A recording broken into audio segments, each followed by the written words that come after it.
far the easiest way from A to B is just a direct line and just winning a matchup and beating a man. And so in lacrosse, we call that dodging. Every coach here has a different set of personnel, but I think for the coaches on the call who have a player on their offense who can consistently win a matchup one-on-one, and if they're the best player on the field and defensively they don't have a guy who can cover that player one-on-one, that's a tremendous advantage because the game should always then be dictated on your terms. You can put that player in different spots on the field. You're going to be able to draw a slide. And if you don't draw a slide, that player's probably going to score. So, the active dodging and just winning matchups, I think, is the first, major component of any team sport, especially lacrosse. Next up is passing. It's kind of the second step here. So if you dodge and you win a matchup, typically you can expect a slide to come. And if you're not forcing bad shots, and if you're playing the game the right way, moving off the ball, doing the right thing, the very next step there is a pass.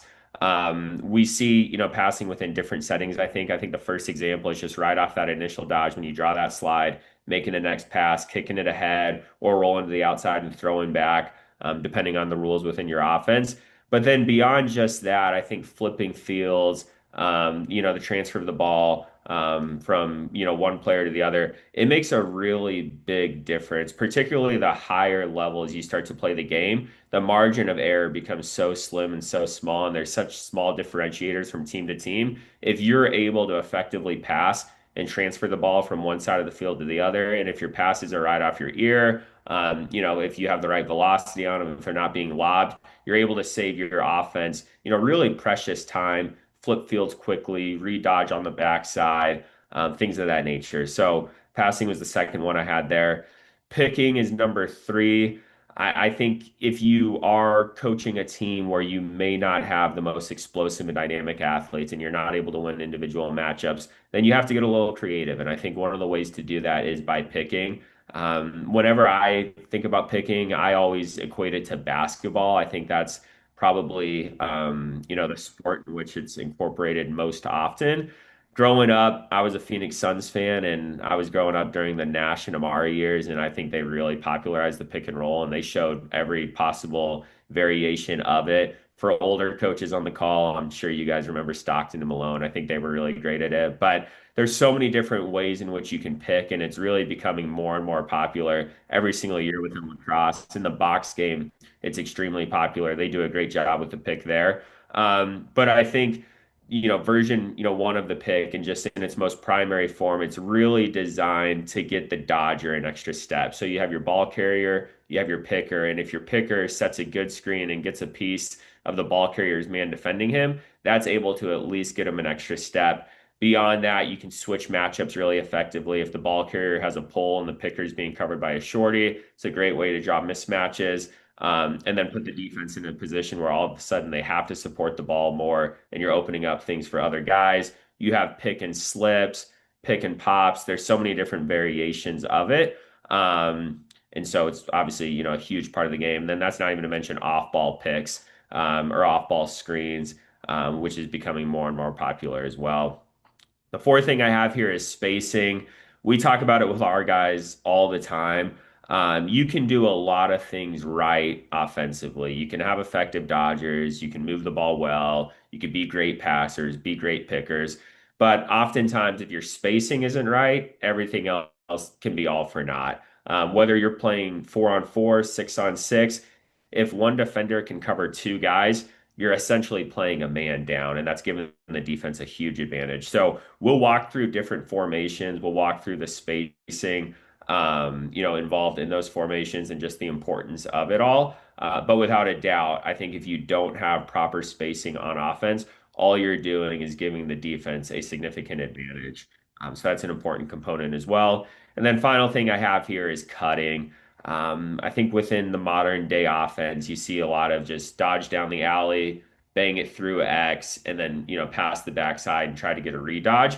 But anytime, you make that next pass through X, I think it's always X's responsibility to catch that pass, scan the field quickly, try to identify a cutter. If you drew a slide, you should have, either a 5-on-4 or a 4-on-3 even above the cage. So just identify who the open man is, and then that man knowing he's open, cutting, even if that cutter doesn't catch the pass, if it's an effective cut and if it's hard, it's to the cage, he should draw in the help defense. Now that opens up potential step downs, passes to the perimeter. If you pass to the perimeter, and even if you don't have a step down, you should have a recovery coming out. And it's always easier to dodge and win a matchup against a recovery than against a defender who's sitting there anticipating a dodge and is able to defend it. So those are the five components I have here. If there's any questions on anything, I just went over, obviously, again, chime in, come off mute, let me know. But we'll just go like formation by formation now, the different ways in which these formations are run,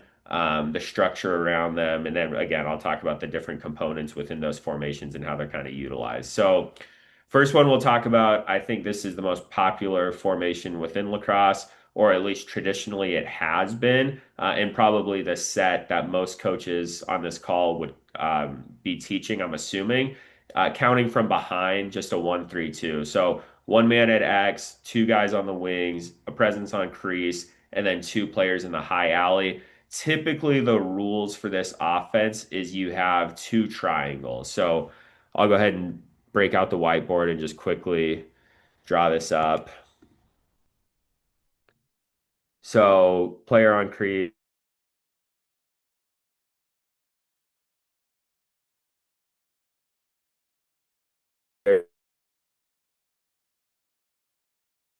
wing, alley, alley. So usually the way they work is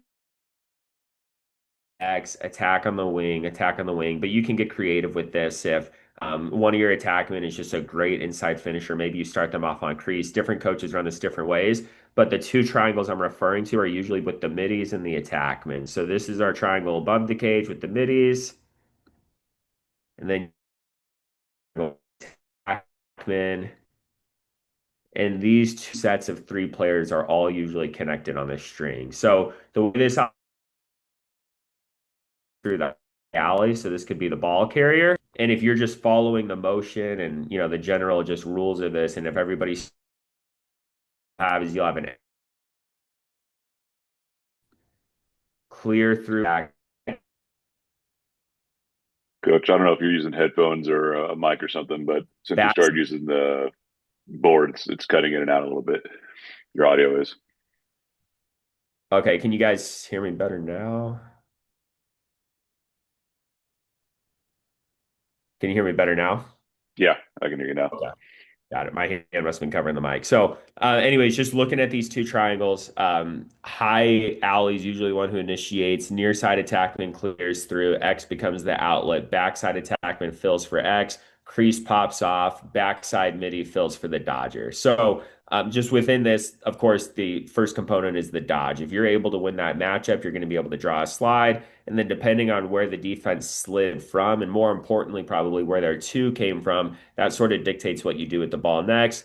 Obviously, the next step there is making a pass. So, different defenses play this different ways. For the most part, every defense is going to initially in a single crease offensive formation. They're going to slide from crease. So, their one would be the crease. Two can kind of change depending on level, coach, structure of the defense, but the two is almost always going to be the backside midi or the backside defender. And then the three is usually just the opposite. So if you two from the backside midi, three is the backside defender. If you two from the backside defender, three is the backside midi. So the next thing past the dodge that you have to do on offense is just determine where to go with the ball. Beyond that, picking within this general formation, the way this is run, you don't see a ton of it, but there's different variations out of this formation in which picking can be involved. So we'll go over that. Spacing within this offense is extremely important. Again, if those two triangles become too tight, or if you have two players too close together within that, you can have one guy covering two. So maintaining that appropriate field spacing is always an important thing. And then cutting here is super important. The first time you see a cut within an offense like that, within an offense like this, sorry, is with that near side attackman. So if that near side attackman is late on his cut, all they're going to do is bring their defender right in to the dodge. That could be an easy double, balls on the ground, and now you're giving up transition the other way. So just making sure that near side attackman is cutting hard, that X attackman is cutting hard to be the outlet, backside attackman is cutting hard to fill for X. crease obviously has to cut hard to their pop, and that backside midi has to cut extremely hard to fill because if that original Dodger throws back to that backside midi, he needs to make the next pass to the original crease who popped off, and then you're either hopefully getting a step down or a re-dodge. I know every coach has taught this. I know everybody in the world has heard this, but just the whole concept of dodge, pass, dodge. This is an offense where that's extremely popular, and it can really go both ways. If the original midi who dodged rolls back and throws to the midi who filled for him, who then bangs it back to the crease who popped off, you can get a re-dodge there. Or if you dodge down the alley, if you throw to the X, who now shows as your outlet, he passes again to the backside attackman who filled for him. You can get a re-dodge on the opposite side of the field there. So those are the different ways in which the five components kind of play into the offense. This is the most basic form of this offense. I think this is the way it's generally most often taught. And really quickly, just because I know we have coaches here who run four-man offenses, I'll show you just a four-man variation of this as well. So this is actually a drill that a lot of teams run. We run it at UT, and it's a way to run this as a four-man offense, but we call it the Y drill. For obvious reasons, you can kind of see the Y setup here just with the offensive players. So if I was coaching a team in lacrosse who utilized 4-on-4 and that was the structure in which we played, I think a Y would be a great offense to run. And the basic principles behind that would just be alley dodge, pop off, fill. This guy, if they show off the base, he can come pinch pipes. He can also shave the crease. For everybody who doesn't know what that means, basically, if you're X and we tell you to shave the crease, you come show the near side pipe, and then you kind of back out of this thing. What you're trying to do is you're trying to get the defender covering X in a really bad position. For almost any defender at any level, it's extremely challenging to be covering X, be above the cage where most guys are going to be lined up, have an alley dodge coming down at you and not show to that at all. So when we tell our guys to shoot the crease, what we're saying is if you're X, start right on GLE, kind of bait your defender into showing to that alley dodge. And then if he does an effective job of baiting him, that defender shows our offensive midi can make the next pass down to X, and then you can swing it out the backside, or you can even carry out the backside yourself and hopefully have a dunk. But this would be a four-man variation of that offense. So same basic principles with the middies above the cage. It's the exact same basic general structure with the triangle. The only major difference here is you just don't have your two wing attackmen. So it's really nicely spaced. And if you're able to draw a slide, you have obviously the crease popping backside. That's usually where they slide from. So you can really get it to the guy who was originally slid to a couple different ways. You can either pass ahead to X, they can flip fields and bang it to that backside midi right away, or you can dodge down the alley, roll to your outside hand, throw it back to the original midi who filled for you. They can then flip fields and get it to that guy who popped off. And you should hopefully be dodging on a redodge if you drew that original slide. All right, something else we'll walk through with this offense is just pick play.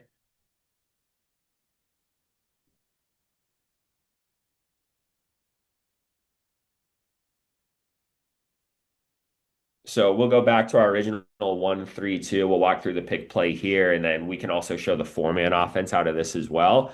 I think offensively, a really important thing, something we're always talking to our guys about, is just understanding the rules of the defense. And offensively, if you can understand the rules of the defense, if you understand where they're going to be coming from, where they're going to be showing from, just the general ways in which they're going to defend certain sets and things you show, it's a tremendous advantage because you should always have the answers and you should know where to go with the ball based on the situation. So we talked about this probably 2 minutes ago. But again, out of a single crease set, almost every defense is going to slide from the crease as their one. Maybe there's creative defensive coaches on this call and you guys lock crease and slide adjacent. That's fine. It doesn't really matter what you do. But if you have film of your opponent coming up and you have a proper scout, you're going to know the rules going into the game. So something we like to do is we just like to change the rules of the defense mid-possession. And one way in which you can do that is through the pick game. So if you come out and you show a single crease set,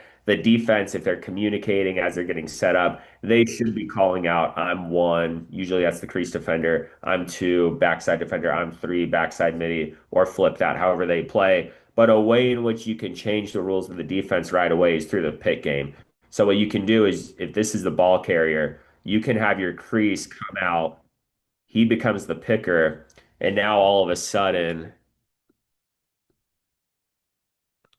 this went really quickly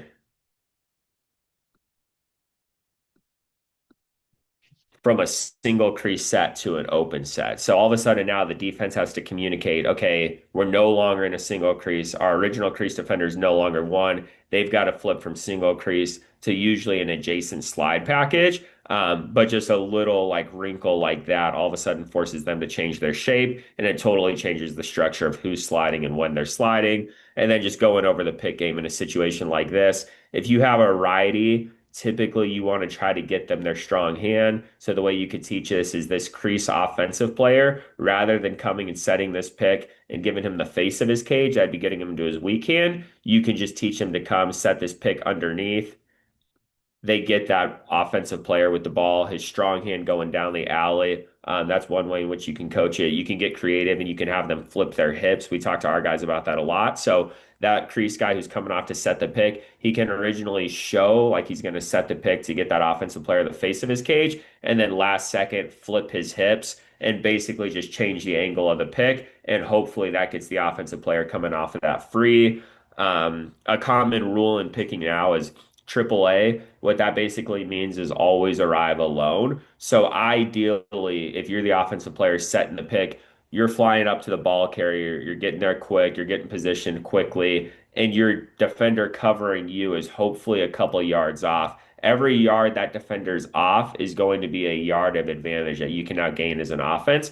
But another way to arrive alone, even if your defender covering you off ball is all over you, is by getting creative by flipping your hips. That way he's now no longer on your back. You can arrive alone and you can give the offensive player with the ball that whole side of the pick to work with. So that's just a way to utilize the pick game within this formation as well. And then if we were to run this out of a four-man offense, there's obviously a number of different ways in which you could do it, but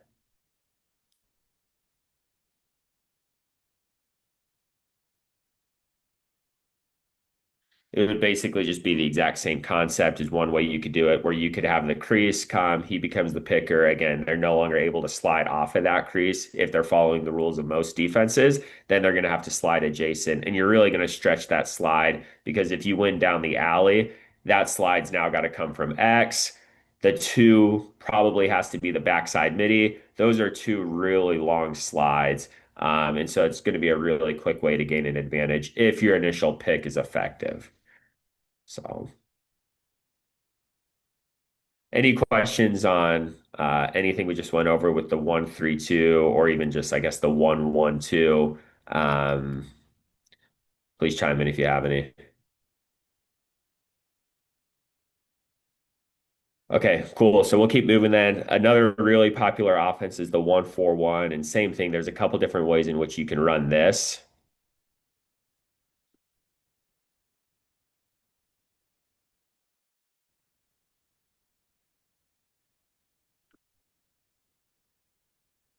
Sorry, it's a little tough using the whiteboard on here. But so off is you can have like a stack on, and what that means is basically the four perimeter players are always going to be on a string, and the two guys inside are on a string. Certainly, one way in which you can run this. I think some of the advantages to running it this way is that you're giving every player on the perimeter can now become a dodger, and you're giving them a two-way go every single time. So if you're playing a defense where they just cut the field in half, they're willing to give you their strong hand, but they're not going to let you get over the top, then that's fine. You know you're going to draw a slide. Just win to your strong hand. If they don't send the slide in time, you're getting a really good on the run shot with your strong hand. If they do send the slide, obviously you make the next pass. You have a recovering defense. You obviously go through your offensive progressions, and hopefully you generate a really good look out of it. So that's one advantage to this is you can just dodge either way. The other advantage I think is that dodge, pass, redodge, still really applies in this. So if you're drawing a slide because they're cutting the field in half, if I dodge down the alley from that point, just following the rules of this basic offense, this near side wing is now going to fade down to X. X is going to start to fade this way. That backside attackman midi, however you prefer to structure it, is going to fill for the dodge. And then it's just a pass down, pass across, re-dodge right away. And then usually the way you teach this, if you're going to run the 1-4-1 this way, is your two guys inside are going to mirror the ball. So the way we try and coach that is if the ball's high, they need to be just right off the pipes and low. If the ball's on the wing, I know this is getting messy, so hopefully you guys can understand what I'm trying to say here. But if the ball's on the wing, if they're mirroring the ball, they need to be all the way on that backside. And we would have a low crease presence on the backside and then a high crease presence on the backside. So ideally, pinching pipes, and then that high crease would be anywhere between 7, 8, 9 yards above the cage. But you're really trying to stretch slides as much as possible. So that's why you would have those guys mirroring. If the ball gets passed through to X, now you'd have a guy high and away, other crease high, but just making that one slide as far as possible. And then once they send that one, you can follow the slide. You can do scissor cuts off of it. You can have one crease guy pick for another. There's a lot of different ways in which you can get creative out of this offense, but that's generally the way it's run. So for the coaches in here who run a four-man offense, there's a number of different ways you can set this up. One thing you can do, I think, which would be really smart, is you can have all four players above the cage and you can really attack wings.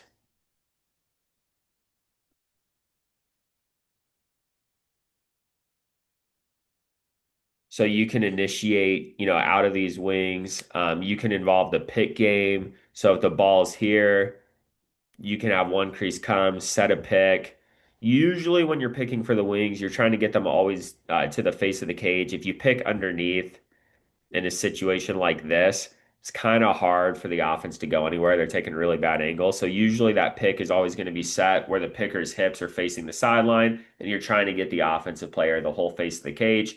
I think one other nice thing about this is that when you pick with that inside crease for the wing, you're again changing the shape of the defense. So typically with a double crease defense, the double crease offense, sorry, the way the defense is going to play that is the one's going to come from the near side crease, two backside crease, three backside defender or the backside midi. But with this, you're just changing the picture. So now all of a sudden, if you're playing 4-on-4 lacrosse, it's not a double crease set, it's a single crease set. One comes from the only crease, two comes from the backside attackman. And so if you draw an effective slide, you can get a little creative here where ball carrier goes over the top. You can have him fade out the back. This guy can show. And then if you drew a slide, you should have like a 2-on-1. And then it's just identifying the open player, throwing it to them, and hopefully generating a really good look out of that. So that's one way in which you can take a 1-4-1 and run a offense out of it just with four guys on the field. Coach, you ever run any pick with your two guys out the crease or any actions like that? Are you saying them picking for each other or them picking for other players? Them picking for each other if they're going to be kind of a isolated unit with the four-man rotation around the outside.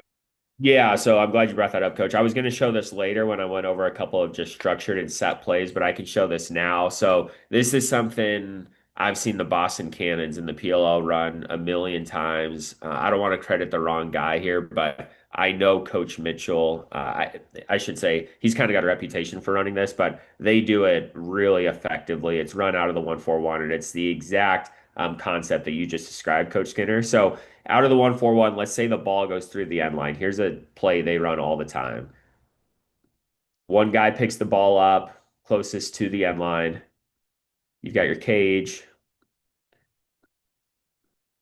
two guys inside on your crease presence, wing, point, wing. So your basic 1-4-1. And basically the way it works is shot goes through the end line, X picks it up, and then they'll pass right away to a wing. And then depending on the way they pass to the wing, which direction they went with it, that dictates the action of the guys inside. But near side crease picks for the backside crease comes off of it, If it's going this way, usually this is going to be Marcus Holman because he's a righty, one of the best shooters in pro lacrosse. But you get a hard pick inside with the near side crease, backside crease comes off, and then this wing just makes a pass right to him, shot right off of it. So that's something we see a lot. And I think it's a really effective end line play. And we all need to have, different end line plays installed because it's such a major part of the game. The ball's always going through the end line. So that's just a quick hitter you can run out of that. And that's a way in which the double crease set out of the 1-4-1, those two guys inside can really pick and work with each other. Awesome. Thanks. Yep. All right. Any other questions on the 1-4-1, just kind of with that static set? If not, that's obviously fine. Okay, cool. So I'm sure an offense that a lot of people here run, I would assume at least is probably just an open. There's a couple different ways in which you can run it. You can run the 2-2-2, and you can have two people behind. You can have two guys on the wide wings, two people up in the high alleys, or you can run it this way. You can have a presence at X.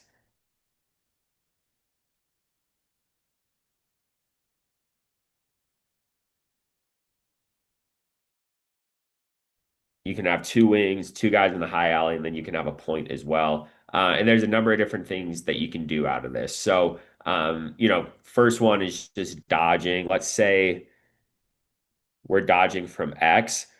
I think again, teaching your offense to understand the defense is a very thing here. So anytime you see an adjacent offensive set, defense is always going to be an adjacent slide package. So there should be twos on the here, a one here and a one here. And the guy that's always going to depend on which way they dodge, of course. So if you have a righty at X, they're going to slide the guy him should be this attackman. This becomes the two, three, four, and then that one that was originally on the left side now becomes the five. Typically, the guy got slid to recovers backside. So those are you can expect to see, and then ways in which you can get creative out of the you know where they're going to slide from depending on what hand you go to. Everyone should know their teammates really well. They know what their tendencies are, what they like to do. So again, if we have a righty at X, something you just to get a little creative is we know they're going to slide from here. So you can send your near side attackman on a back door cut. Now the two, rather than him just stepping down 5 yards, they have all of a sudden got to get all the way to the crease. And then you can have this pointy set a dummy screen on the back side.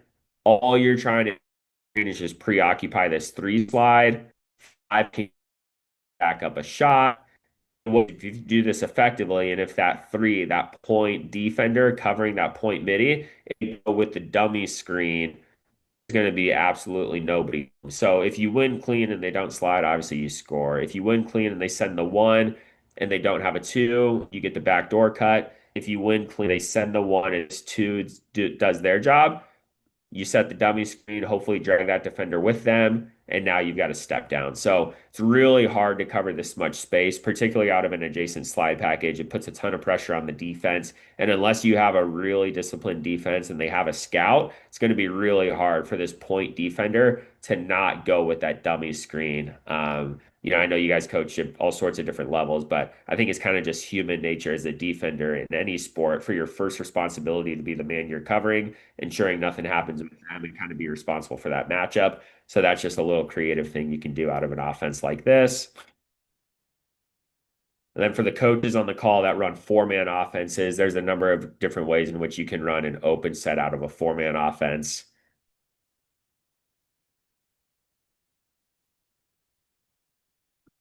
I think the two most popular are going to be a diamond, or even a box. Out of the diamond, the dodging concept is kind of similar to what we just talked about with the 1-4-1. Everybody has a two-way go. If you utilize a box, you can dodge, from the low kind of wings behind the cage. You can dodge from the high alleys, but everything's going to be spaced out really well. And again, the rules of the defense out of any open set. You can also involve the pick game. So if you have the ball down at X and we send, let's say this player is a righty, generally speaking, you always want to get players going to their strong hands with the pick game. So if this near side attackman comes, they're probably going to set a pick somewhere in here. so that offensive player can come off that pick, get their strong hand, and have room to work with. But if they come down and set that pick, if you draw an effective screen, particularly if it's a big little, that picker was being covered by a shorty, the ball carrier was originally being covered by the pole. If you draw that switch, you're also going to draw all the attention of the defense. And then above the cage, if they send a man, which are probably going to have to if you get the switch, now you've got a 2-on-1. You can make your next pass. And then if that backside defender helps, make one more and you can have a step down, or he can even carry, right into the cage. So just a couple options for the coaches on the call that coach a four-man offense. All right. Any questions when it comes to the open set, whether it's four-man, six-man, or just the different ways in which you kind of incorporate the components of any offense, whether it's dodging, passing, picking, spacing, cutting. I know we've gone over a lot so far. All right, cool. So I've got 10 minutes left. I'll show a couple set plays. Maybe you'll like them.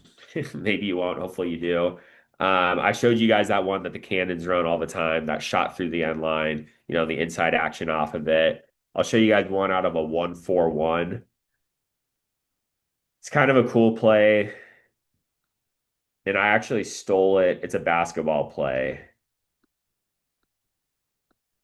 I think the first time I ever saw it run was by the Warriors, I want to say. But we took a basketball play and we made it a lacrosse play. So it starts out of a 1-4-1. The name of the play is elevator, and I'll show you guys why that is. The way this play is going to work is the ball is going to start at the point, and then they're going to carry down and pass down, pick down for this wing.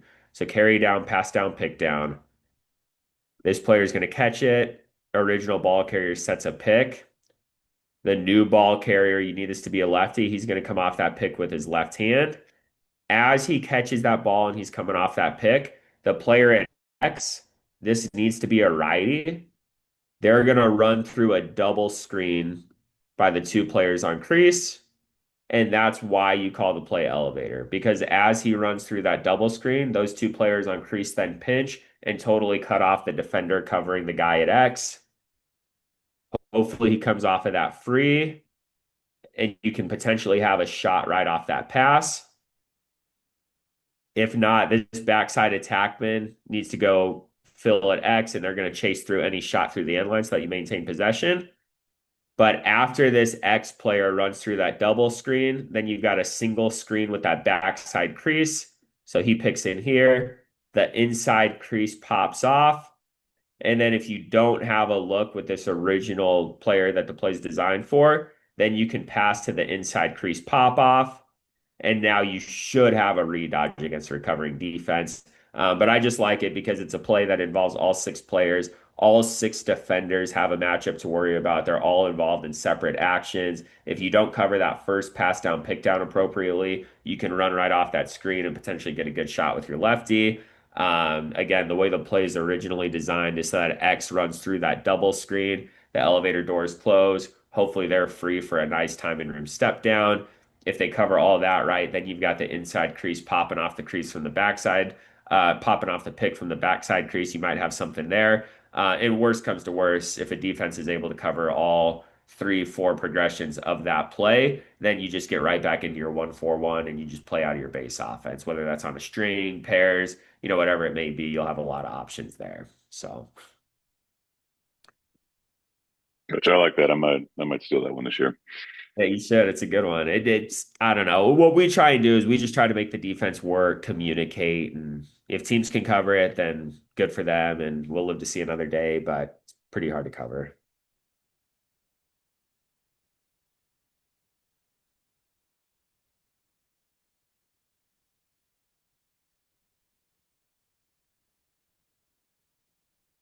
All right, so another play here.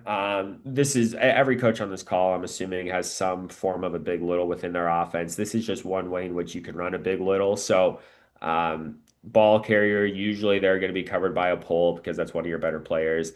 Player Hey, set. hey, Coach, could you define big little real quick just to make sure we're all on the same Yeah, page? absolutely. So, you guys, when I say big little, the big is being covered by a pole, the little is being covered by a short stick. I know we have a couple women's coaches on this call. I'm sorry, this doesn't really apply, but truthfully, I think you can run this offense against all shorties or run this play against all shorties, and it could be potentially just as effective. The way I would run it, rather than it being a big little, is I would try and take your best player who's probably being covered by their best player, and probably your worst player who's being covered by their worst player, and now all of a sudden try and draw a switch that way so that you get a mismatch with your best player against their worst. So rather than a traditional big little, it's just, strength against weakness per se. So big little is, to Coach Skinner's point, just when you have a pole and a shorty. That's what I mean when I say that. So if we have a player at X, they're going to be the ball carrier. They're probably going to be covered by the pole, the big, and then we want the player setting a pick for them to be covered by a little, a shorty. So the way we're going to coach this and the way a lot of teams run this is the ball carrier will come off this pick with their right hand, the little picked for them. And then again, just knowing the rules of the defense, this is an open set. So if you have to slide to this, it's going to be one, two, three, four. They're going to roll just right over the top most often. So if this player wins to their right hand and draws the switch, they can shoot right off of it if they want. But if they draw a switch and a slide, you can go backdoor cut to the backside pipe, and it almost kind of becomes a mirror with the ball. But you want to make sure that you're appropriately spaced. Again, spacing is so important in everything. But if you bring that slide too close, you can give the defense a free double, and that can blow up the play. So backdoor cut, step down, and it's kind of the same concept of the play we showed out of the open set, where if the defense covers this the right way, they send one to the ball, okay, they stop the ball. They send a two to the one, okay, now they stop that first pass. So on the backside, what we want to do is we want to preoccupy these defenders. So the way in which we'll do that is you can go dummy screen with three, four, comes off of it. But really, all that is just a dummy screen. All you're trying to do is preoccupy those defenders. And then two would then have the step down because three wouldn't be able to get there if they go with a dummy screen. So that's just a play you can run out of a big little. Yeah, I know my time slot for this was from 10 to 10:45. We've got about 5 minutes left. I wanted to leave time for questions at the end. But any questions in regards to anything we went over? If you didn't know any of the terminology I used, I apologize. Please ask now. If you have questions around just general components, happy to answer anything you guys may have.